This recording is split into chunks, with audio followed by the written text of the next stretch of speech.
जब एक पाकिस्तानी ने ज्योति को दुआ दी तो उसने क्या कहा? ज्योति ने क्यों कहा मेरी शादी पाकिस्तान में करा दो? क्या ज्योति की शादी पाकिस्तान में हो चुकी है? क्या ज्योति भारत के खिलाफ देशद्रोहियों का गैंग बना रही थी? क्यों ज्योति बांग्लादेश जाने वाली थी और उसको दुबई से पैसे कौन भेज रहा था? जब से ज्योति की गिरफ्तारी हुई है, केवल सवाल ही सवाल खड़े हो रहे हैं कि आखिर ज्योति कैसे पाकिस्तान के लिए हिंदुस्तान में जासूसी कर रही थी। और इन सवालों का जवाब खोजने के लिए जब पुलिस और जांच एजेंसियों ने उससे पूछताछ शुरू की तो जवाब मिलने के साथ साथ कई नए सवाल खड़े होते जा रहे हैं।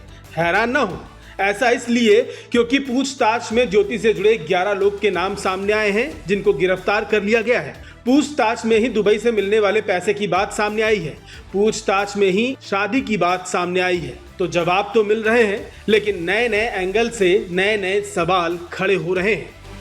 क्या है वो सवाल और उनके पीछे छुपा राज, सब बताएंगे। लेकिन उससे पहले ज्योति की शादी के राज से पर्दा उठाते हैं। पूछताछ और जांच में ज्योति के व्हाट्सएप का स्क्रीनशॉट सामने आया है।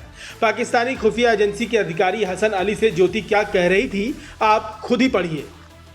जो यार मेरे दिल से दुआ निकलती है कि हमेशा आप खुश रहो, आप हमेशा हंसते खेलते रहो, जीवन में कभी कोई गम नहीं आएगा। इस पर ज्योति क्या कहती हैं, मेरी शादी पाकिस्तान में करवा दो। अब इसका क्या मतलब है? जांच एजेंसी खोज रही है। इतना ही नहीं, ज्योति की डायरी से भी कई चौंकाने वाले खुलासे हुए हैं।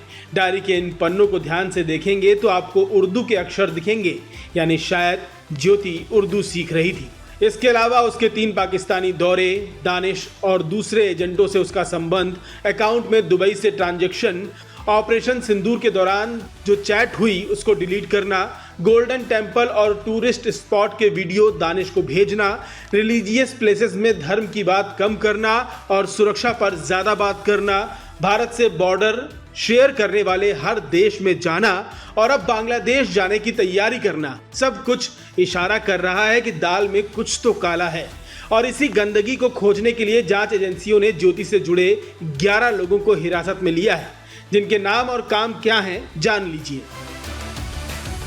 ज्योति की पहली साथी गुजाला, जो पंजाब के मलेरकोटला की रहने वाली है, संवेदनशील जानकारी पाकिस्तान को देने का आरोप है। ज्योति ने फोन पे और जीपे के जरिए वित्तीय लेन देन किया। गुजाला को ज्योति से पूछताछ के आधार पर पकड़ा गया है।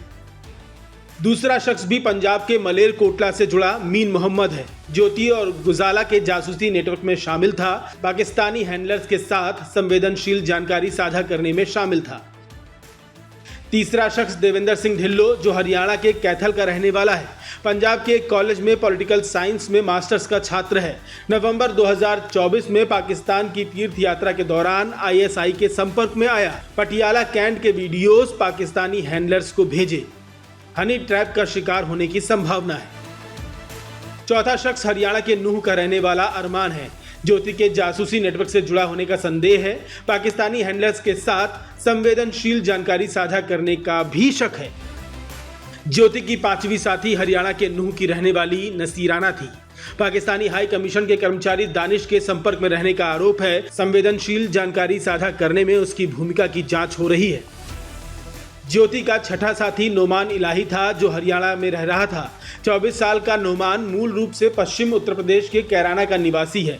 पानीपत में एक फैक्ट्री में सुरक्षा गार्ड के रूप में काम करता था। इस पर भी पाकिस्तान को संवेदनशील जानकारी भेजने का आरोप है।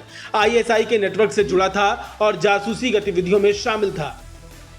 ज्योति से जुड़ा अगला शख्स था पंचकूला का रहने वाला सुखप्रीत सिंह। इस पर भी जासूसी नेटवर्क और वित्तीय लेन देन में शामिल होने का आरोप है। यानी कुल मिलाकर ज्योति पाकिस्तानी पैसे से हिंदुस्तान में जासूसों का गैंग खड़ा कर रही थी, ऐसा लग रहा है। लेकिन असल सच क्या है वो तो जांच के बाद ही सामने आएगा। आपकी क्या राय है? ज्योति सच में पाकिस्तानी जासूस है या नहीं? कमेंट करके जरूर बताएं।